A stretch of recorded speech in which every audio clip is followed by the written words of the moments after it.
Hello students, welcome to my channel. आज हम लाए हैं अपना क्वांटम मैकेनिक्स का सेकंड वीडियो, जिसके अंदर हम डिस्कस करने वाले हैं सेकंड इफेक्ट का, जिसका नाम है फोटो इलेक्ट्रिक इफेक्ट। जो जैसा कि मैंने पिछली वीडियो में बताया था, आज हम डिस्कस करेंगे photo electric effect. So, welcome to our series about CSIR net and gate physics. So let's start with our photoelectric effect. पिछली वीडियो के अंदर हमने ब्लैक बॉडी रेडिएशन और उसके कुछ क्वेश्चंस को डिस्कस किया था, और हम ये क्वांटम मैकेनिक्स के बेसिक्स को लेकर चल रहे हैं। इससे रिलेटेड क्वेश्चन भी जरूर आते हैं CSIR नेट और गेट के अंदर, तो इसलिए हमें इनको भी डिस्कस करना है और इनके जो फॉर्मूलाज है, इनकी जो ट्रिक्स है सॉल्व करने की, उनको भी डिस्कस करना है। तो चलिए शुरू करते हैं। Photo electric effect. Photo electric effect एक ऐसा इफेक्ट है जो कि ये शो करता है कि अगर आप किसी मटेरियल पर या किसी मेटल की प्लेट पर एक अल्ट्रावायलेट रे को इंसिडेंट कराते हो, तो उस मटेरियल से इलेक्ट्रॉन इजेक्ट होकर बाहर की तरफ जाते हैं। ठीक है, वैसे तो ये कुछ इस तरीके से इसका सेटअप होता है। ये एनोड होता है, यहाँ पर अपना कैथोड होता है। ठीक है, इनके बीच में एक बैटरी का सेटअप होता है। मैं सिर्फ एक बेसिक स्ट्रक्चर बना रहा हूँ, कंप्लीट स्ट्रक्चर नहीं बना रहा हूँ, समझाने के लिए। आपने 11 12 के अंदर भी फोटो इलेक्ट्रिक इफेक्ट के बारे में काफी कुछ पढ़ा होगा। ये वो इफेक्ट है जिससे हमें ये पता चलता है कि क्वांटम मैकेनिक्स कैसे वर्क करती है, मतलब एनर्जी कैसे वर्क करती है। यहीं से फोटोन की अवधारणा सामने आई थी, जहां पर आइंस्टाइन ने कहा था कि फोटोन्स की एनर्जी होती है E इक्वल्स टू एच में। अब क्या है फोटो इलेक्ट्रिक इफेक्ट, क्या है वो तो मैंने बता दिया कि जब किसी अल्ट्रावायलेट रे को या फिर किसी रेडिएशन को किसी मेटल की प्लेट पर इंसिडेंट कराया जाता है, तो इलेक्ट्रॉन उससे इजेक्ट होते हैं। इस फिनोमिना को कहा जाता है फोटो इलेक्ट्रिक इफेक्ट। लेकिन हुआ ये कि जो ये इलेक्ट्रॉन्स इजेक्ट होते हैं, ये एनर्जी पैकेट्स के रूप में होते हैं। कौन से रूप में? एनर्जी पैकेट्स के रूप में, जिनको कहा जाता है क्वांटा, और इन्हीं को कहा जाता है फोटॉन्स। इसीलिए इसका नाम है फोटो इलेक्ट्रिक इफेक्ट, क्योंकि यहां पर फोटॉन्स जनरेट होते हैं। ठीक है, एक्चुअल में फोटॉन्स एक मासलेस पार्टिकल होता है। फोटोन को कहा जाता है मासलेस। अब आप लोग कहोगे भाई मासलेस कैसे? अगर एक पार्टिकल है तो उसका कोई मास तो होगा। एक्चुअल में उसका मास जीरो से बहुत पास में है, इसलिए इसको नेग्लिजिबल माना जाता है। ठीक है, लाइक अगर मैं इसका मास आप इंटरनेट में सर्च करोगे तो आपको एक क्वांटिटी कुछ इस टाइप की मिलेगी, 0.00000000000000002 समथिंग ऐसे मिलेगी। तो ये जीरो के बहुत करीब होने की वजह से इसके मास को क्या माना जाता है? नेग्लिजिबल माना जाता है। ठीक है,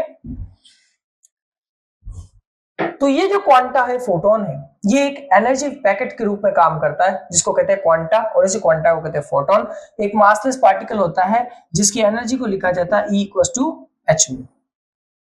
ठीक है, अब यहां पर सिर्फ इतनी बात नहीं है कि इलेक्ट्रॉन इजेक्ट हो गया, आपने रे इंसिडेंट करे, इलेक्ट्रॉन इजेक्ट हुआ, फोटोन की एनर्जी निकाली, फोटो इलेक्ट्रिक इफेक्ट खत्म। नहीं, यहां पर बात ऐसे एंड नहीं होती। इस इफेक्ट की कुछ प्रॉपर्टीज है। कुछ प्रॉपर्टीज, क्या प्रॉपर्टीज, जरा वो समझते हैं। इलेक्ट्रॉन समझ में आ गया, फोटोन समझ में आ गया। अब यहां पर प्रॉपर्टी नंबर 1, फ्रीक्वेंसी।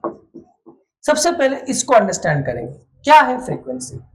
हमेशा याद रखिएगा, जब आप किसी भी रे को, रेडिएशन को एमिट कराते हो, किस पर इंसिडेंट करवाते हो, किस पर? मेटल की सरफेस पर, तो उसकी फ्रीक्वेंसी ज्यादा होनी चाहिए। किससे? थ्रेशोल्ड फ्रीक्वेंसी से। अब ये थ्रेशोल्ड फ्रीक्वेंसी क्या है? देखिए, एक चीज समझिएगा, इलेक्ट्रॉन का इजेक्शन टोटली डिपेंड करता है। इलेक्ट्रॉन इजेक्शंस आर totally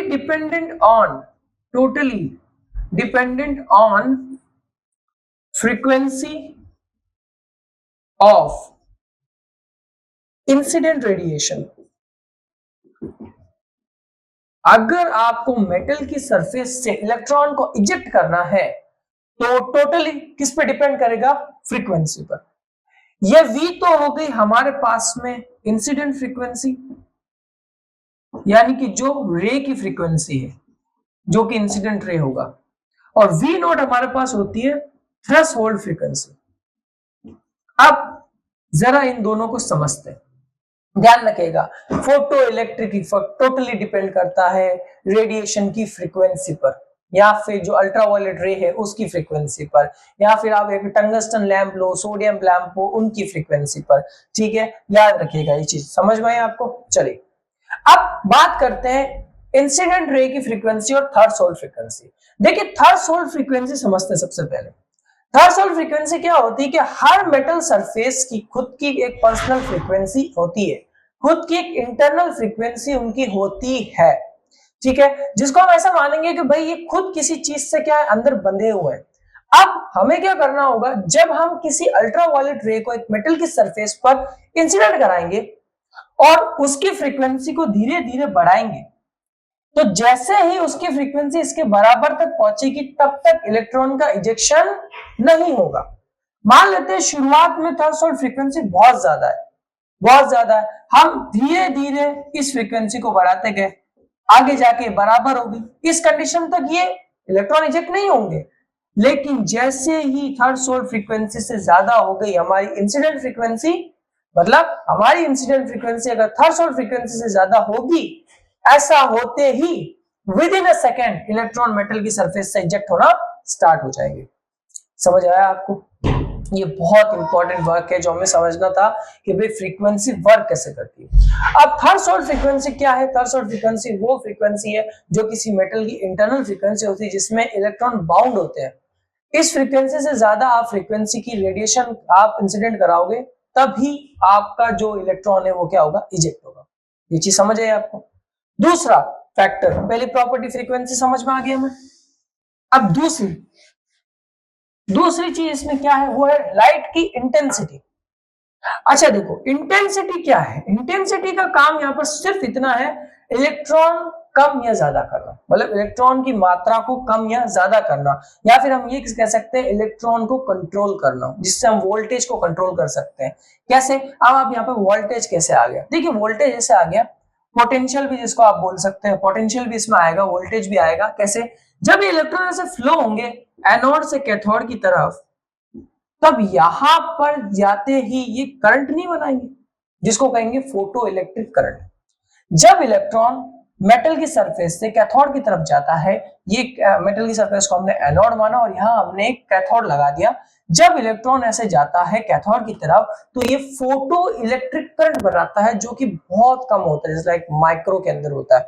ठीक है, इसका करंट होता है, करंट होगा तो ऑब्वियस सी बात है कोई पोटेंशियल भी होगा, पोटेंशियल होगा तो कोई वोल्टेज भी होगा। ये सब कुछ कंट्रोल होता है इंटेंसिटी के थ्रू। किसकी इंटेंसिटी? लाइट की इंटेंसिटी। लाइट कौन सी? जो यूवी रे हम यूज कर रहे हैं। यूवी रे का कोई सोर्स तो होगा, कोई सोर्स तो होगा जिससे यूवी रे आ रही होगी, तो उस यूवी रे के सोर्स से जो लाइट आ रही होगी उसको कंट्रोल हम करते हैं, तो उसको कहते हैं इंटेंसिटी, मतलब कम या ज्यादा। जैसे लाइट को कभी कम कर देंगे, कभी ज्यादा कर देंगे, कभी उसकी इंटेंसिटी बढ़ा देंगे, कभी उसकी इंटेंसिटी कम कर देंगे। इंटेंसिटी क्या रोल प्ले करती है? इंटेंसिटी कंट्रोल करती है कंट्रोल ऑफ इलेक्ट्रॉन्स, या फिर लिख देंगे control flow of electrons. Electron के फ्लो को कंट्रोल करती है। बस इंटेंसिटी का यही रोल है, यहाँ पर ध्यान रखिएगा। इंटेंसिटी यहाँ पर ये काम कभी नहीं करेगी कि वो इंटेंसिटी इलेक्ट्रॉन को इजेक्ट कराने में कभी मदद नहीं करती है। इलेक्ट्रॉन इजेक्ट होते हैं फ्रीक्वेंसी की वजह से। अगर क्वेश्चन आया आपके पास में गेट या सीएसआई या नेट के अंदर कभी भी कि क्या डिपेंड होते हैं, सबसे बड़ी डिपेंडेंसी क्या है फोटो इलेक्ट्रिक इफेक्ट के अंदर, तो हम कहेंगे फ्रीक्वेंसी डिपेंडेंसी है। अगर फ्रीक्वेंसी थ्रेशोल्ड फ्रीक्वेंसी से ज्यादा होगी तो इलेक्ट्रॉन इजेक्ट होंगे, अदरवाइज नहीं होंगे। और इंटेंसिटी का क्या रोल है? इंटेंसिटी कंट्रोल करती है फ्लो ऑफ इलेक्ट्रॉन को। बस इतना याद रखना। ये दो चीजें हमारे सबसे मेजर प्रॉपर्टीज है किसकी? फोटो इलेक्ट्रिक इफेक्ट की, जो कि पूरे फोटो इलेक्ट्रिक इफेक्ट को कंट्रोल करते हुए चलता है।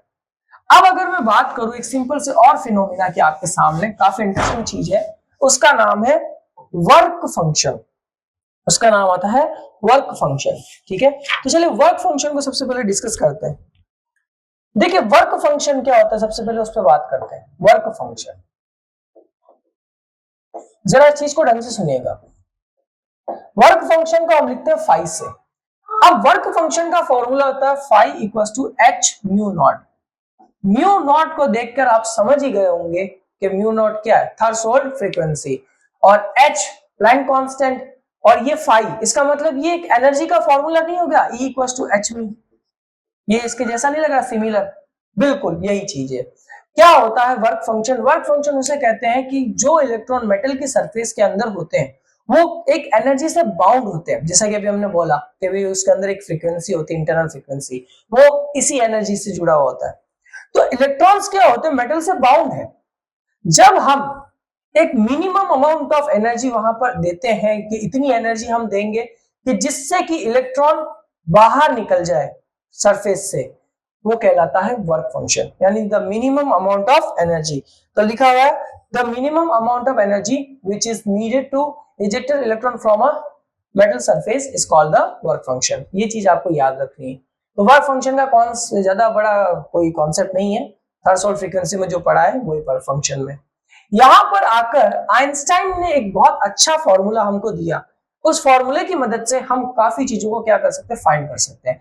आइंस्टाइन ने क्या कहा था कि जो मैक्सिमम काइनेटिक एनर्जी होती है वो H mu plus work function होती है, यानी कि एनर्जी प्लस क्या नाम है, वर्क फंक्शन।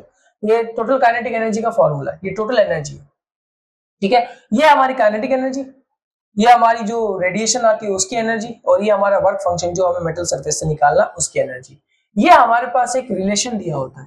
इसको हम लोग कुछ इस तरीके से भी लिख सकते हैं, H mu plus H mu not, कुछ इस तरीके से भी आप लोग इसको लिख सकते हो, ठीक है। आपको एक चीज समझ में आनी चाहिए कि हम इसको इस तरीके से भी लिख सकते हैं, ठीक है। और सॉरी माय मिस्टेक, यहाँ पर माइनस आएगा, ठीक है। इसको हमें याद रखना कि द मैक्सिमम काइनेटिक एनर्जी को अगर हमें निकालना होगा तो हम इससे निकालेंगे। अब कुछ जनरल रिलेशंस है जो आप याद कर ले, जिनको मैं लिखवा देता हूं, बहुत काम आएंगे आपके क्वेश्चंस को सॉल्व करते हुए। उसकी ज्यादा बहुत बड़ी बड़ी डेरिवेशन से हम डेरिवेशंस में ना जाते हुए हम सिंपल से कुछ फॉर्मूलाज है जिनकी मदद से हम एनर्जी को कैलकुलेट कर सकते हैं, फ्रीक्वेंसी को कैलकुलेट कर सकते हैं और वेवलेंथ को कैलकुलेट कर सकते हैं। और ये फॉर्मूलाज काफी इंपॉर्टेंट है, इनको नोट कर लीजिएगा। इनकी मदद से हम क्वेश्चंस को बहुत इमीडिएट तरीके से सॉल्व कर सकते हैं।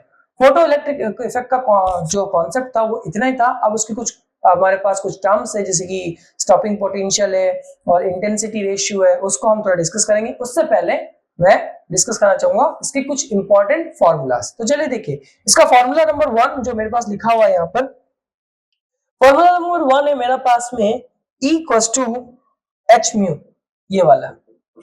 इससे हम एनर्जी कैलकुलेट करते हैं तो हम इस V को बाहर ही रहने देते हैं। H का होता है 6.62 10⁻⁻34। और अगर इसको मैं जूल में चेंज करूं, इलेक्ट्रॉन वोल्ट, देखिए तो जूल में होता है, अब इलेक्ट्रॉन में चेंज करूं, इलेक्ट्रॉन वोल्ट में, तो 19 से डिवाइड करूंगा तो ये ईवी में चेंज हो जाएगा।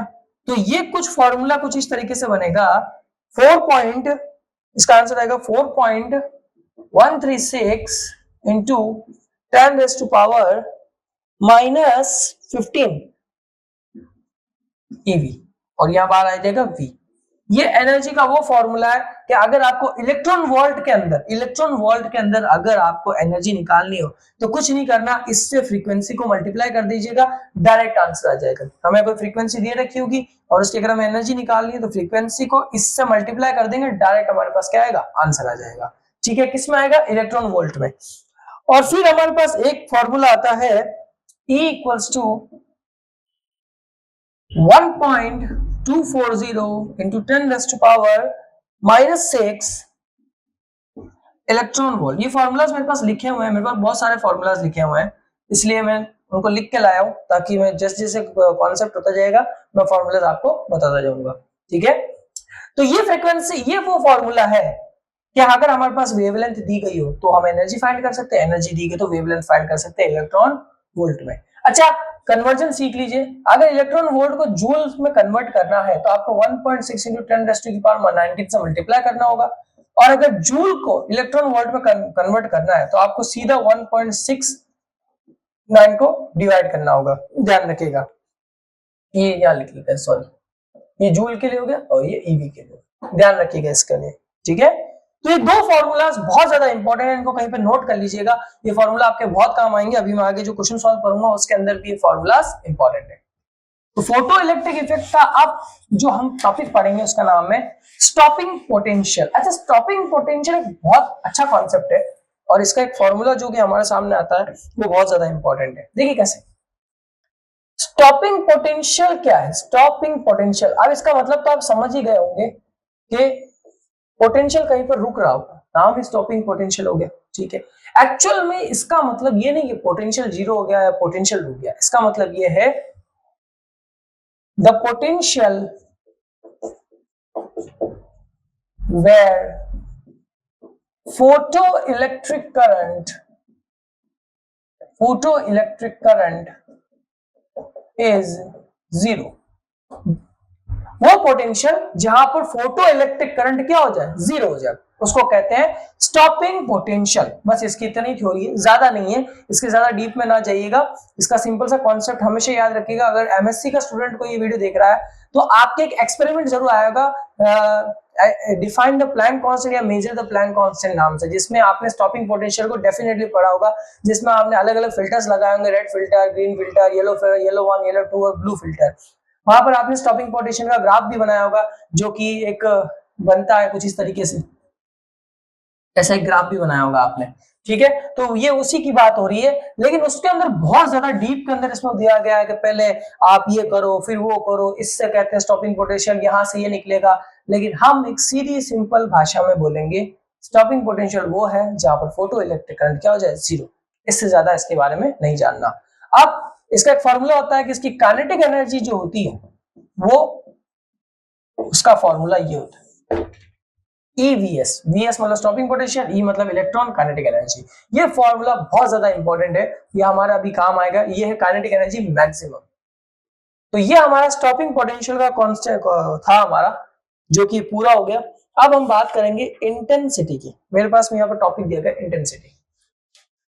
देखिए स्टूडेंट्स, मैं इसको मैं ज्यादा डीप में डिस्कस नहीं करूंगा, क्योंकि ये ज्यादा डीप में डिस्कस करने जैसे नहीं है, क्योंकि ये वो टॉपिक्स हैं जो कि क्वांटम मैकेनिक्स के बेसिक्स को क्लियर करते हैं। तो बेसिक के अंदर ज्यादा डीप में कभी नहीं जाना, हमेशा उनके general relations, general formulas, general concepts को आप समझे, वो कैसे वर्क करते हैं वो समझे, फिर आप एडवांस की तरफ बढ़े तो आपको आसानी होगी। नहीं तो अगर आप बेसिक में ही उलझ के रह गए कि भाई बेसिक में एक लेयर ये आ रही, एक लेयर ये आ रही, ये भी आ रहा था, ये भी आ रहा है, ये भी आ रहा है, तो वो तो पॉसिबल नहीं है। वो हमारे लिए भी नहीं है, आपके लिए भी नहीं है, किसी बड़े से बड़े टीचर के लिए भी नहीं है।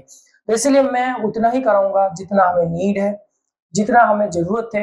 हमें मेन जरूरत है थ्योरी की प्लस फॉर्मूलाज की।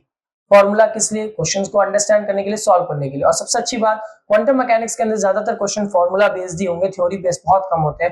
फॉर्मूला ज्यादा से ज्यादा आपको याद होना चाहिए, ट्रिक्स आपको याद होनी चाहिए। इसलिए धीरे धीरे इसके नोट्स आप याद रखते रहिए। मैंने अपने टेलीग्राम चैनल का लिंक भी दिया हुआ है नीचे, उसके अंदर मैं बुक्स वगैरह शेयर करता रहता हूँ, उसको जाके ज्वाइन कर लीजिए। नीचे मेरे टेलीग्राम चैनल का लिंक दिया होगा, सब्सक्राइब भी कर लीजिए इस चैनल को।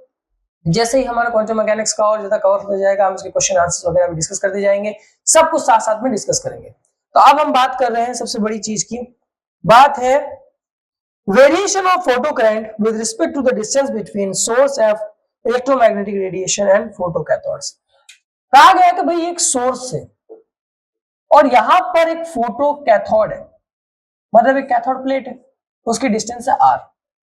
हमसे कहा गया है कि भाई इसमें आपको क्या करना है, जब भी आप यहां से सोर्स से कोई लाइट जाएगी और किसी प्लेट पर पड़ेगी तो उससे इलेक्ट्रॉन रिजेक्ट होंगे।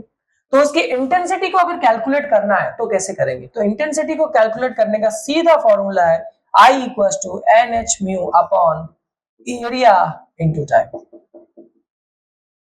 आप ये फॉर्मूला लगाएंगे, आपका आंसर आ जाएगा, ठीक है। लेकिन इसको थोड़ा समझते भी हैं। दिया हुआ है कि भाई जो आई नॉट जो होगा, मान लेते हैं लेट आई नॉट क्या है, emitted radiation intensity, emitted radiation intensity I not, और आई क्या है हमारे पास में, इंटेंसिटी ऑफ इंसिडेंट रेडिएशन। अब आप कहोगे ये दोनों में फर्क क्या है, इंसिडेंट रेडिएशन। देखिए इन दोनों में सिंपल सा फर्क है। कैसे, ये है इंसिडेंट, यानी यहां से सोर्स से जो लाइट आ रही है वो है, ये उसकी इंटेंसिटी है आई, और ये जो है इससे जो एमिट होकर निकलेगी रेडिएशन, ये आई नॉट वो है। इस प्लेट से जो रेडिएशन एमिट होगी वो है क्या, आई नॉट। इसका रिलेशन हमारे पास कुछ इस तरीके से दिया गया है कि I raise to proportional to I naught upon R square. ये हमारे पास ये रिलेशन इसका दिया गया है। लेकिन अगर ढंग से देखो तो जैसे जैसे इनकी डिस्टेंस बढ़ती जाएगी, इंटेंसिटी कम होती जाएगी, मैं इन दोनों के बीच की डिस्टेंस बढ़ा दूं तो सोर्स की इंटेंसिटी ऑटोमेटिकली क्या होगी, कम हो जाएगी। कम हो जाएगी, कम हो जाएगी तो प्लेट से इलेक्ट्रॉन्स क्या निकलेंगे, कम निकलेंगे। और अगर डिस्टेंस कम कर दूं तो सोर्स की इंटेंसिटी क्या हो जाएगी, बढ़ जाएगी, यानी कि इंसिडेंट रेडिएशन बढ़ जाएगी, बढ़ेगी, जाहिर सी बात है इंसिडेंट रेडिएशन बढ़ जाएगी। तो यही चीज ये कहना चाह रहा है। तो अब अगर हमें इंटेंसिटी को कैलकुलेट करना है तो इस फॉर्मूले का आप इस्तेमाल करेंगे और हमें इससे क्या निकलेंगे, आंसर्स निकलेंगे। तो चलिए जो भी हमने सीखा है करते हैं उससे क्वेश्चंस, कुछ मजेदार क्वेश्चंस आपको स्क्रीन पर लिखे हुए दिख जाएंगे, सो प्लीज क्वेश्चंस को जरूर देख लीजिएगा, नहीं समझ पाए कमेंट में जरूर बताएं। लिखा हुआ है when two ultraviolet beams of wavelength lambda 1 equals to 80 nanometer and the lambda 2 equals to 110 nanometer fall on a lead surface, they produce the photoelectric electrons with the maximum energies, यानी कि जो kinetic energies होगी वो होगी 1, कितना होगा K1 लिख लेते हैं इसको, K1 11.39 eV and the K2 is 7.154 eV, okay, respectively. Calculate the work function, cutoff frequency and cutoff wavelength of lead. Question में बोला है कि भाई साहब क्या हो रहा है, एक लेड के सरफेस पे दो अलग अलग वेवलेंथ की क्या कर रही है, रेडिएशन इंसिडेंट हो रही है। हमसे कहा गया उनकी वेवलेंथ का जो ये दिया हुआ है मेजरमेंट, ये फ्रीक्वेंसी ही तो है, मतलब सॉरी फ्रीक्वेंसी नहीं है, ये वेवलेंथ दी गई है लेमड़ा 1 लेमड़ा 2, और हमसे कहा गया है कि जब लेमड़ा 1 इजेक्ट होता है तो इतनी ज्यादा एनर्जी से इलेक्ट्रॉन्स बाहर निकलते हैं। तो देखिए जो एनर्जी से इलेक्ट्रॉन्स बाहर निकलेंगे ना, तो बाहर निकलेंगे इसका मतलब वो तेजी से निकलेंगे, इजेक्ट होंगे तो वो काइनेटिक एनर्जी कहलाएगी। तो काइनेटिक एनर्जी का फॉर्मूला तो ये हुआ। तो चलिए सॉल्व करते हैं इसको। इसका सॉल्व करने का तरीका क्या होगा, kinetic energy equals to h mu minus 5। हमसे पहला क्वेश्चन बोला गया कि इसका वर्क फंक्शन फाइंड कीजिए, वर्क फंक्शन फाइंड, तो वर्क फंक्शन क्या होगा, 5 होगा। तो वर्क फंक्शन हमें फाइंड करना है तो वर्क फंक्शन हम फाइंड कर लेते हैं, मजा आ जाएगा, वर्क फंक्शन फाइंड हो जाएगा। 5 को इधर भेज देते हैं, h म्यू इधर आ जाएगा और काइनेटिक एनर्जी इधर आ जाएगी। म्यू हमारे पास नहीं दिया गया इसलिए इसमें v बाय लेमड़ा रख देते हैं, लेमड़ा 1 माइनस काइनेटिक एनर्जी 1। हम पहले किसके लिए निकाल रहे हैं, लेमड़ा 1 के लिए निकाल रहे हैं। तो अगर आप इसको सॉल्व करें तो h की वैल्यू होती है 6.62 into 10 की पावर माइनस 34, इसकी होती है 3 into 10 की पावर 8 अपॉन लेमड़ा 1 की value 80 nanometre, 80 into 10 raised to the power minus 9 and kinetic energy हमारे पास कितने दिया, 11.39 इलेक्ट्रॉन वोल्ट। इलेक्ट्रॉन वोल्ट को यहां से हटाते हैं। अब अगर मैं इसको सॉल्व करूंगा तो मेरे पास आंसर आएगा 6.627 into 10 raised to power 19 electron, sorry 19 joule. Answer आएगा 19 जूल, ठीक है। ये हमारा पहला वर्क फंक्शन है, ये मैंने सॉल्व किया हुआ क्वेश्चन है, ठीक है। ये हमने वर्क फंक्शन निकाल लिया। आप भी इसको कैलकुलेट करोगे, इसको सॉल्व करोगे तो यही आंसर आएगा। देखिए मैं जैसे ये जो कैलकुलेशन से जनरली तो कैलकुलेटर में ही सॉल्व होती है, ठीक है। तो मैं आपसे ये कहना चाहूंगा कैलकुलेटर की थोड़ी प्रैक्टिस करिएगा ताकि आपका हाथ कैलकुलेटर पे बैठ जाए तो काफी फायदा मिलेगा। जनरली ये कैलकुलेटर से ही सॉल्व होती है और मैं भी इनको कैलकुलेटर से ही करता हूँ, हाथ से थोड़ा करने में बहुत सारा टाइम लग जाता है तो कैलकुलेटर से करता हूँ। तो हमारे पास लगभग ये रिलेशन आएगा। अब हमारे पास ये आ गया। अब अगर मैं इसको इलेक्ट्रॉन वोल्ट में चेंज करूंगा तो इलेक्ट्रॉन वोल्ट में चेंज करने के लिए तो हमने आपसे पहले ही कहा था, इसको सिंपल से डिवाइड कर दीजिए किससे, 1.69 into 10 raised to the power 1.69 10 raised to power minus 19, answer आ जाएगा 4.14 इलेक्ट्रॉन वोल्ट, ठीक है। ये हमारे इलेक्ट्रॉन वोल्ट में आंसर आ गया। अगर इलेक्ट्रॉन वोल्ट में पूछ ले तो आपको सिंपल सा ये करना। हमारे पास अब वर्क फंक्शन निकल चुका है। अब सेकंड क्वेश्चन हमसे क्या पूछा है, कट ऑफ फ्रीक्वेंसी हमसे पूछा है, कट ऑफ फ्रीक्वेंसी। तो कट ऑफ फ्रीक्वेंसी पूछा तो कट ऑफ फ्रीक्वेंसी पूछ लेते हैं। एक्चुअल में कट ऑफ फ्रीक्वेंसी वही फ्रीक्वेंसी जो थ्रेशोल्ड फ्रीक्वेंसी होती है, थ्रेशोल्ड फ्रीक्वेंसी ही है यहाँ पर। कट ऑफ फ्रीक्वेंसी और थ्रेशोल्ड फ्रीक्वेंसी दोनों एक ही होती है। तो फाई इक्वल्स टू क्या होता है, h म्यू नॉट। हमें म्यू नॉट चाहिए तो 5/h रख देते हैं। पाई की वैल्यू अभी हमने निकाली है 6.627 into 10 raised to power minus 19 और इसकी वैल्यू हम जानते हैं 6.627 into 10 raised to power minus 34। अगर इसको डिवाइड करोगे तो आंसर आएगा 10 raised to power 15 हर्ट्ज। तो वी नॉट की वैल्यू मेरे पास आगे 10⁻15 हर्ट्ज। हमसे अगली चीज पूछी है कट ऑफ वेवलेंथ। तो कट ऑफ वेवलेंथ निकालना बहुत आसान है। कट ऑफ वेवलेंथ हम निकाल लेंगे, आप और मैं दोनों जानते हैं v बराबर होता है c बाय लेमड़ा। ठीक है, v बराबर होता है c बाय लेमड़ा। तो कट ऑफ हो गया तो लेमड़ा नॉट v नॉट लग जाएगा। तो लेमड़ा नॉट को इधर रख दो, c इधर ले आओ और v नॉट को इधर रख दो। 3 इंटू 10⁻18 सॉरी 8 अपॉन लेमड़ा कितना होगा, v नॉट कितना होगा 10⁻15। इसको आप कट करोगे तो आंसर आएगा 300 नैनोमीटर। इसको कट करोगे तो आंसर आएगा 300 नैनोमीटर। ठीक है फ्रेंड्स, तो आई होप सो आपको समझ में आ गया होगा कि हमने कैसे रिलेशंस निकाले, कैसे क्वेश्चंस का इस्तेमाल किया, कैसे फॉर्मूलाज का इस्तेमाल किया।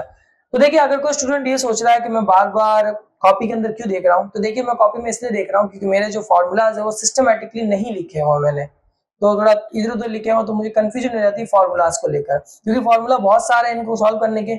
मैं आपको छोटे से छोटे तरीके में ये क्वेश्चंस कराना चाहता हूँ, क्योंकि मैं जो बुक सॉल्व करता हूँ क्वेश्चंस में उनमें काफी कभी कभी क्वेश्चंस बहुत लेंथी खिंच जाते हैं, मतलब सॉल्व ही नहीं होते, 15-20 मिनट घंटे पर लग जाता है।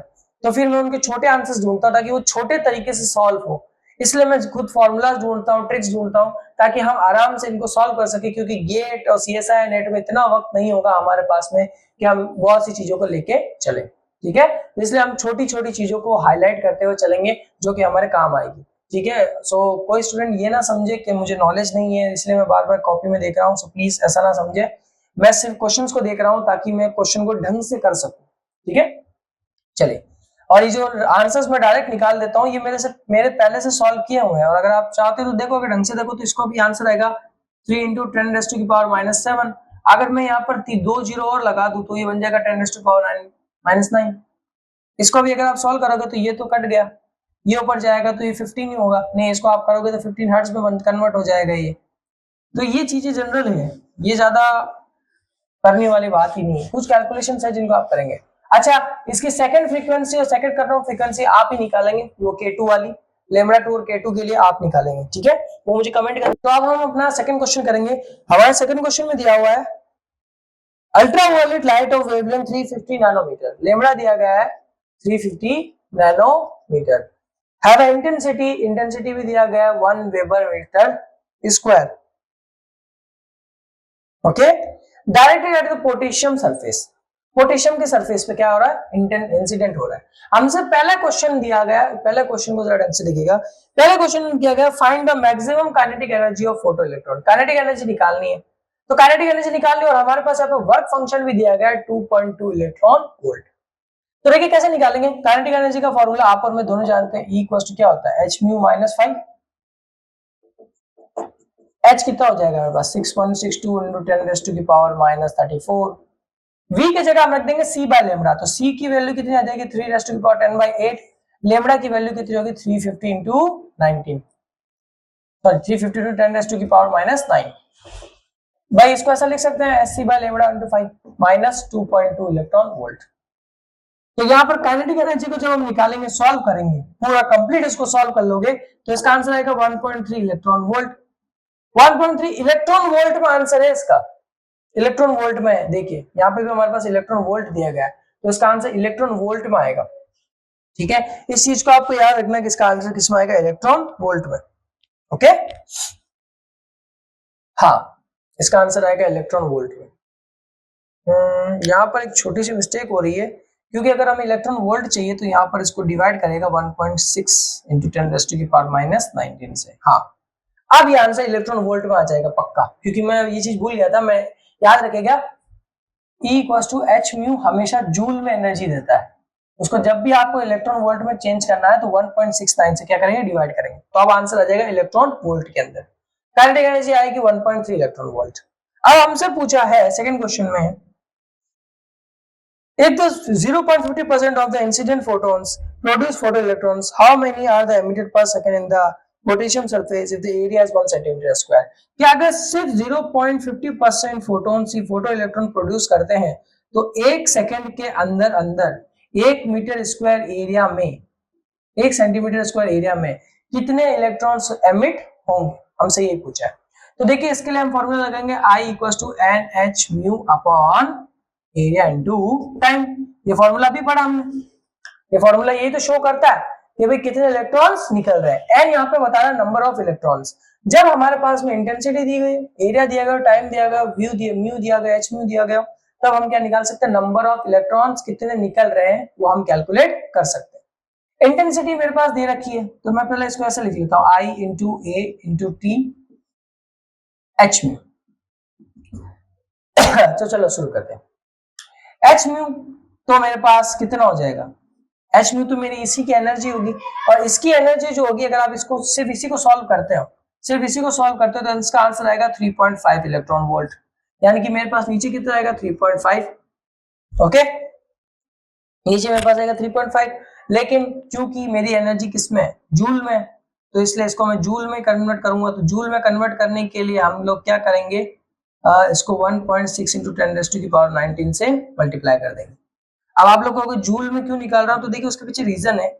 नंबर ऑफ इलेक्ट्रॉन्स जब भी निकलेंगे तो उनकी एनर्जी हमेशा जूल में ही कंसिडर की जाती है। आप इलेक्ट्रॉन वोल्ट में भी निकालें कोई दिक्कत नहीं है, लेकिन जूल में थोड़ा ज्यादा रहेगा, क्योंकि मैंने जितने क्वेश्चंस देखे उसमें ज्यादातर जूल में ही नंबर ऑफ इलेक्ट्रॉन्स दिए होते हैं। ठीक है, आप इसमें भी निकाल ले, उसमें भी कोई आप लोगों को आपत्ति नहीं है, उसमें भी निकाल सकते हैं इलेक्ट्रॉन वोल्ट में, लेकिन जूल में निकालेंगे तो उससे फायदा रहेगा, क्योंकि जूल ही एनर्जी का मेन जो है यूनिट है। इंटेंसिटी हमारे पास दी गई 1 वेबर मीटर 1, एरिया अपने पास दिया गया 1 सेंटीमीटर स्क्वायर, तो 1 मीटर स्क्वायर कितना हो जाएगा 10⁻⁴, और टाइम कितनी बार दिया गया 1 सेकेंड। तो मेरे पास टोटल जो इलेक्ट्रॉन्स निकलेंगे वो आएंगे 1.76 into 10⁻⁴, 1.76 into 10⁻⁴ photons per second. मतलब कितने 1.76 10⁻⁴ फोटोन पर सेकंड निकलेंगे। ठीक है, और हमसे कहा गया है कि भाई इनमें से सिर्फ 0.50% ही काम कर रहे हैं, तो कितने इलेक्ट्रॉन्स, मतलब ये जो टोटल फोटोन्स निकल रहे हैं इनमें से अगर 0.50% ही फोटोन्स फोटो इलेक्ट्रॉन्स को निकाले तो कितने फोटो इलेक्ट्रॉन्स निकलेंगे। तो भाई हम भी जानते हैं, इसको ऐसे लिख सकते हैं N = 0.50 इंटू उसको मल्टीप्लाई कर लेंगे तो हमारे पास फोटो इलेक्ट्रॉन्स निकल जाएंगे। तो फोटो इलेक्ट्रॉन यहां पर मेरे पास आएगा 8.8 इंटू 10⁻11 फोटो इलेक्ट्रॉन्स। ये ऑलरेडी सॉल्व किए गए मेरे पास में, तो उसमें से ये रिलेशन बहुत काम का है। ठीक है, ये अपना जनरल रिलेशन है, मतलब जनरल तो नहीं बोलूंगा, ये वो रिलेशन है जिसमें हमने 7th 8th में हम मैथमेटिक्स करते थे ना, उसके अंदर हम ऐसी टाइप के रिलेशन से निकाला करते थे कि कितने परसेंट से कितना है। ठीक है, तो ये पूरा क्वेश्चन इस तरीके से हुआ। ये क्वेश्चन बहुत आसान था, इसमें बहुत कैलकुलेशंस बहुत ज्यादा है इनकी, तो थोड़ी सी कैलकुलेशन पे अपना कैलकुलेटर पे थोड़ा हाथ बिठा ले, बहुत ज्यादा फायदा मिलेगा। और देखिए अगर आप ढंग से देखें तो ये क्वेश्चंस तो डायरेक्ट फॉर्मूला से हो रहे हैं, डायरेक्ट फॉर्मूला से। हमने आई निकाला, आई का फॉर्मूला लिया, डायरेक्ट हमने आंसर निकाल दिया, हमने निकाला तो हमें पास डायरेक्ट क्या आ गया, आंसर आ गया। लेकिन एक चीज आपको आपको रिमेंबर रखिएगा कि हम कभी कभी जूल को इलेक्ट्रॉन वोल्ट में, इलेक्ट्रॉन वोल्ट को जूल में कन्वर्ट कर रहे हैं, तो उसके पीछे का मेन रीजन क्या है कि अगर जब हम बात करेंगे फोटोन करंट की, इसकी बात करेंगे फोटो करंट की, तो वो आएगा इलेक्ट्रॉन वोल्ट में। जब हम बात करेंगे एनर्जी की तो वो आएगा जूल में, और जब भी हम बात करेंगे नंबर ऑफ फोटोन्स की या नंबर ऑफ इलेक्ट्रॉन्स की तो वो भी जूल में ही आएंगे, क्योंकि एक्चुअल में हमें वहां पर एनर्जी जूल में लेनी पड़ती है, क्योंकि फोटोन्स की एनर्जी तो जूल में ही होती है। ठीक है, इस चीज को आपको याद रखना होगा। सो अगला क्वेश्चन है, the kinetic energy of photo electrons range from 0 to 4 into 10⁻⁻⁹। तो हमारे पास जो मैक्सिमम काइनेटिक एनर्जी दी गई है वो है 4 into 10⁻⁹ joule. Okay, when light of wavelength 3000 angstrom falls on a metal surface, lambda बराबर 3000 की वेवलेंथ क्या होती है, मेटल सरफेस पे फॉल हो रही है। स्टॉपिंग पोटेंशियल पूछा, सो पूछा हमसे what is the stopping potential. तो स्टॉपिंग पोटेंशियल निकालना है, ये बहुत आसान क्वेश्चन है। स्टॉपिंग पोटेंशियल भी हमारा इलेक्ट्रॉन वोल्ट में निकलता है, मतलब इलेक्ट्रिक सर्किट की जितनी चीजें होगी वो इलेक्ट्रॉन वोल्ट में निकलेगी। स्टॉपिंग पोटेंशियल का फॉर्मूला मैंने अभी बताया था, EVS = क्या होता है, काइनेटिक एनर्जी KE।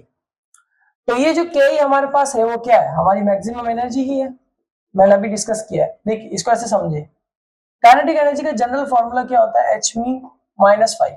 अगर हमारे पास वर्क फंक्शन नहीं दिया गया तो वर्क फंक्शन को 0 कंसीडर करेंगे, तो जो हमारी काइनेटिक एनर्जी हो जाएगी, जो मैक्सिमम काइनेटिक एनर्जी हो जाएगी वो हमारी hν के बराबर हो जाएगी। और एच म्यू हमारा क्या है, ई है, ठीक है। तो मेरे पास काइनेटिक एनर्जी दे रखी है, आप इसको काइनेटिक एनर्जी ही रहने दें, तो इसको रख देते हैं। Vs equal to kinetic energy का फॉर्मूला वैल्यू है 19, E की value 1.69 into 10 raise to the power -19। तो मेरे पास जो इसका आंसर आएगा Vs वो आएगा 2.5 इलेक्ट्रॉन वोल्ट, ठीक है। अब हमसे इसका सिंपल सा फॉर्मूला पूछा है, what is the stopping potential and threshold frequency. Stopping potential तो निकल गया, थ्रेशोल्ड फ्रीक्वेंसी भी हमें पूछेगी, थ्रेशोल्ड फ्रीक्वेंसी बता दो। तो अभी हमने देखा कि काइनेटिक एनर्जी हमारी किसके बराबर है, ईवीएस के। इस रिलेशन के अंदर अगर मैं इस रिलेशन को ऐसा लिखूं तो ये मेरा बन जाएगा एच सी बाय लेमड़ा, और ये मेरा एच म्यू नॉट होता है, तो म्यू नॉट हो गया तो h c by lambda naught हो जाएगा, तो सी बाय लेमड़ा नॉट, ये थ्रेशोल्ड वेवलेंथ हो जाएगी लेमड़ा नॉट। अगर हम इसको सॉल्व करें तो इसकी वैल्यू तो दे रखी है 2.5, एस सी सेम ही होता है, ठीक है। एस सी की वैल्यू अगर मैं निकालना चाहूँ यहाँ पे इसको कैलकुलेट करेंगे तो एस सी की जो टोटल वैल्यू होती है 12.4 into 10 raise to power 3 electron volt angstrom minus, यहाँ पर वेवलेंथ आ जाएगी 3000 एंगस्ट्रॉम 10 रेज़ टू की पावर -10, ओके। यहाँ पर भी सेम आएगा और यहाँ पर क्या है लेमड़ा नॉट। इस कंप्लीट को अगर आप सॉल्व करोगे तो आपके पास आंसर आएगा 7590 एंगस्ट्रॉम, मतलब ये वेवलेंथ आएगी आपकी किसकी, थ्रेशोल्ड वेवलेंथ, ठीक है फ्रेंड्स। तो आपको समझ में आएगा क्वेश्चन कैसे वर्क कर रहा है, किस तरीके से हमने फॉर्मूला लगाया, किस तरीके से हमने काम किया। तो अगर आप लोग देख सकते हो तो जनरली यही फॉर्मूलाज हमारे क्या आ रहे हैं, काम आ रहे हैं, और इन्हीं को हम क्या करें, सॉल्व कर रहे हैं। एक क्वेश्चन में अभी यहाँ पर स्क्रीन पर लिख के जा रहा हूँ, उस क्वेश्चन को आप सॉल्व करेंगे, अगर आपसे नहीं होता तब आप मुझे कहेंगे, मैं उस क्वेश्चन को आपके लिए सॉल्व करवाऊंगा। तो आई होप सो आपको समझ में आया होगा फोटो इलेक्ट्रिक इफेक्ट कैसे वर्क कर रहा है, स्टॉपिंग पोटेंशियल, इंटेंसिटी, हमने हर एक फैक्टर को डिस्कस किया है।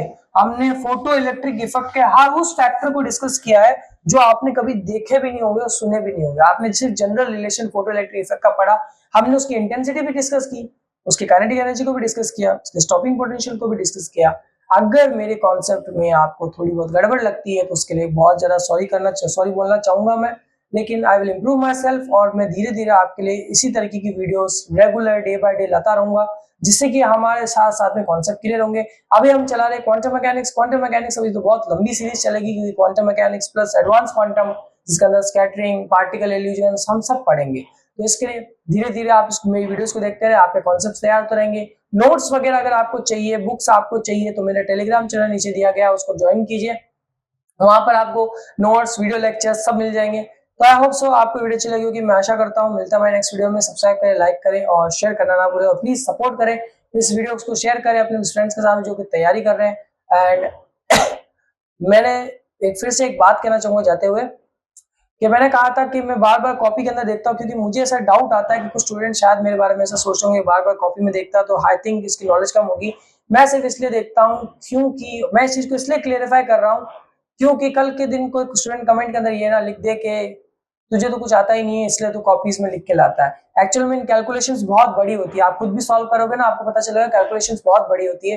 बोर्ड पे वो कैलकुलेशन करना टू लेंथी, तो इसलिए मैं क्या करता हूँ, पहले से कैलकुलेशन को लिख के रखता हूँ, फॉर्मूलाज को लिख के रखता हूँ, छोटी छोटी वैल्यूज को लिख के रखता हूँ, ताकि वो इजीली हमसे हो जाए। हाँ, अगर वो वैल्यूज आपको समझ में नहीं आ रही कि वो कैसे हो रही है, तो आप मुझे मेरे इंस्टाग्राम अकाउंट पर मैसेज कर सकते हैं, जो कि मेरे बायो के अंदर लिंक दिया गया।